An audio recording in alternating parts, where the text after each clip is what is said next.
Welcome back guys, ఎలా ఉన్నారు అందరూ? మనమైతే ఇవాళ ఏం చేయబోతున్నామంటే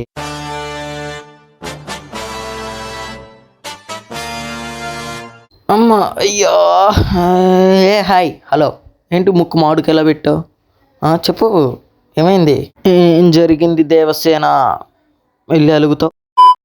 మీకు విషయం తెలుసా గైస్, జంతువులన్నీ నాకు ఫ్రెండ్స్ అయిపోతాయి. ఇది కూడా నా ఫ్రెండే. వెళ్ళిపోయి పట్టేసుకున్నా. నీ వల్ల నా పరుగు పోయిందిగా, దొంగ పిల్లి. 2 hours later. ఇప్పుడు మేము ఎక్కడికి వెళ్తున్నామంటే అది చార్మినార్. చార్మినార్ వెళ్ళాక కలుద్దాం, బాయ్. 1 hour later. అమ్మయ్య, ఫైనలీ అయితే చార్మినార్ దగ్గరికి అయితే వచ్చేసాం. ఇక్కడ నుంచి కొంచెం ముందుకెళ్తే చార్మినార్ వచ్చేసింది అనమాట. ఇక్కడ చాలా చేసాం. 10 ఐస్ క్రీమ్లు తిన్నాను, చార్మినార్ చుట్టూ తిరిగాను, ఇంకా హైదరాబాద్ బిర్యానీ కూడా మామూలుగా లేదు. ఇంకా షాపింగ్ చేసాం, మా వాళ్ళు తప్పిపోతే ఎత్తుకున్నాం కూడా. తెలుసు కదా నేను మీ రేర్ స్టార్.